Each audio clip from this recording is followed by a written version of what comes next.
गहरे जंगलों में छिपा एक प्राचीन मंदिर जिसका अस्तित्व सदियों से रहस्यमय था। कहा जाता था कि जो भी इस मंदिर के अंदर गया वह कभी वापस नहीं लौटा। लोग इसे भगवान का श्राप मानते थे, लेकिन विज्ञान को इन बातों पर भरोसा नहीं था। अर्जुन, एक युवा पुरातत्वविद, ने इन कहानियों को सिर्फ एक मिथक समझा और इस मंदिर की खोज में निकल पड़ा। उसने अपने जीवन का अधिकांश समय इतिहास और पुरानी सभ्यताओं के अध्ययन में लगा दिया था, लेकिन वह नहीं जानता था कि यह खोज उसकी जिंदगी बदल देगी। रात के समय अर्जुन जंगल में एक सुनसान रास्ते पर बढ़ रहा था। हल्की बारिश हो रही थी और दूर कहीं से उल्लू की आवाज आ रही थी। अचानक उसके सामने एक विशाल पत्थर की संरचना उभरी। मंदिर। दीवारों पर उकेरे गए शिलालेखों में देवताओं की कहानियां दर्ज थीं। जैसे ही उसने मंदिर में कदम रखा, अंदर एक अजीब सी ठंडक महसूस हुई। चारों ओर जलते हुए दीपक थे, जो बिना किसी देखरेख के जलते प्रतीत हो रहे थे। यह कैसे संभव था? अर्जुन सोच में पड़ गया। मंदिर के केंद्र में एक विशाल मूर्ति थी, भगवान शिव की। लेकिन कुछ अजीब था। उनके माथे पर एक चमकता हुआ रत्न लगा था और मूर्ति के चारों ओर टूटी हुई जंजीरें पड़ी थीं, मानो किसी ने उसे कैद करने की कोशिश की हो। अर्जुन ने जैसे ही रत्न को छुआ, पूरा मंदिर हिलने लगा। हवा तेज हो गई और एक भारी गूंजती हुई आवाज चारों ओर फैल गई। तूने भगवान के श्राप को जगा दिया है। अचानक आग की लपटें उठीं और अर्जुन के सामने भगवान शिव की आकृति प्रकट हुई।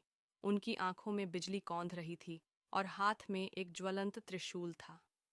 मनुष्य ने हमेशा हमें भुला दिया, हमारी शक्ति को नकार दिया, परंतु अब जब तुम्हारा अंत निकट है, तब तुम हमें पुकार रहे हो। अर्जुन घुटनों के बल गिर पड़ा। उसने कांपती आवाज में कहा, मैंने कुछ गलत नहीं किया, मैं बस इतिहास को समझना चाहता था। शिव हंसे, लेकिन उनकी हंसी में क्रोध था। इतिहास को समझने के लिए इतिहास बनना पड़ता है। अर्जुन अचानक खुद को हजारों साल पुराने समय में पाता है। वह एक प्राचीन नगर में खड़ा था, जहां लोग देवताओं को पूज रहे थे। वह स्वयं एक पुजारी के रूप में खड़ा था, लेकिन उसे कुछ याद नहीं आ रहा था। तभी एक वृद्ध साधु उसके पास आया और फुसफुसाया, यह तुम्हारा असली जीवन है। तुमने हजारों साल पहले भगवान का अपमान किया था।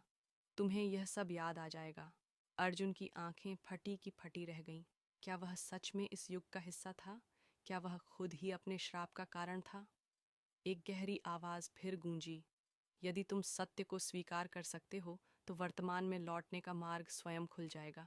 पर यदि तुमने फिर से प्रश्न उठाए तो तुम्हें इसी युग में हमेशा के लिए रहना होगा। अर्जुन को सब समझ आ गया।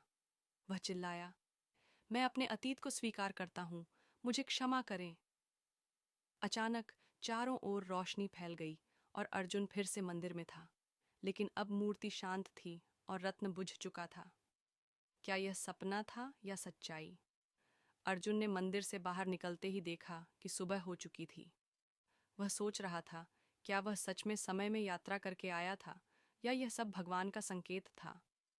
लेकिन जब उसने अपनी जेब में हाथ डाला तो उसमें एक प्राचीन सिक्का पड़ा था।